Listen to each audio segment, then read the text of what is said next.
তো বন্ধুরা, চটপট একটা মাংস রেসিপি নিয়ে চলে এসেছি। একদম চটজলদি হয়ে যাবে। মানে মাংস রান্না করতে গেলে মনে হয় না অনেক সময় লাগছে, কখন রান্না শেষ করব, তেমন কোনো ব্যাপার নয়। কত চটপট করা যায় সেটা আমি আজকে রান্না করে দেখাবো। কোনো কঠিন কাজ নয়। তো একটু রেসিপিটা মন দিয়ে দেখো, তাহলেই হবে। তো চলো আমি দেখাই কিভাবে কি করেছি। তো আমি এখানে 500 গ্রাম মাংস নিয়েছি। তার সাথে আমি আলু নিয়েছি 300 থেকে 350 গ্রাম। তো দেখো, প্রথমে আমি আলু ভালো করে বড় বড় করে কেটে আমি বেশ লাল লাল করে এখানে আলু আমি ভেজে নিচ্ছি। আলু ভালো করে ভাজা করে নিলে অবশ্য করেই তরকারির স্বাদ ভালো হয়।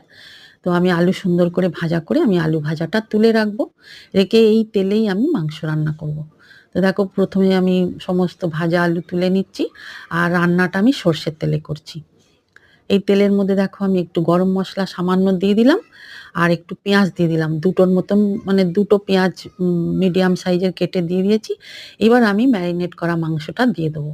এখানে আমি গুঁড়ো লঙ্কা, হলুদ গুঁড়ো, ধনে গুঁড়ো, জিরে গুঁড়ো, একটু সর্ষের তেল আর সামান্য একটু লবণ দিয়ে এটা আমি 5 ঘন্টা ম্যারিনেট করে রেখেছিলাম। ম্যারিনেটটা তোমরা একটু সময় ধরে করবে, মাংসের স্বাদ কিন্তু খুব ভালো হয়। আমি লেবুর রস, ভিনিগার এই সমস্ত দিই না। আমি ম্যারিনেট করে রাখি, তাতেই মাংসর গন্ধটা চলে যায়।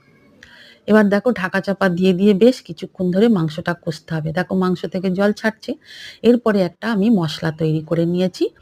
সেটা পোস্ত, চালমগজ, আদা, রসুন আর কিছুটা পেঁয়াজ আর গরম মশলা সমস্ত একসাথে আমি বেটে নিয়েছি। এইটা দিয়ে এবার সমস্ত ঢাকা চাপা দিয়ে দিয়ে মিডিয়াম ফ্লেমে কষতে হবে। মাংস কষে কষে একদম দেখবে এইভাবেই মাংস তৈরি হয়ে যাবে। কোনো রকম প্রেসার কুকারেও সেদ্ধ করতে হবে না। একটু তোমাকে ধৈর্য ধরে কষে নিতে হবে। দেখো, কষতে কষতে জল শুকিয়ে এসছে। এবার আমি এর মধ্যে একটু গরম জল দেব। গরম জল অলরেডি আমি ফুটন্ত গরম জল তৈরি করে নিয়েছি। প্রথমে আলুটা দিয়ে দিলাম। আলুটা দিয়ে একটু নাড়াচাড়া করে নিচ্ছি। করে নিয়ে আমি গরম জলটা দিয়ে দেবো। একটু মাংসের সাথে মিশিয়ে নিচ্ছি আর কি। আলু অলরেডি গলে গেছে। তো একটু নাড়াচাড়া করে নিচ্ছি। এবার আমি গরম জল দিয়ে দেবো। তার সাথে লবণটা স্বাদ মতন দিয়ে দেবো। লবণটা আগে দিলে ভালো লাগবে না। লবণটা আমি জল দেওয়ার পরেই দেবো।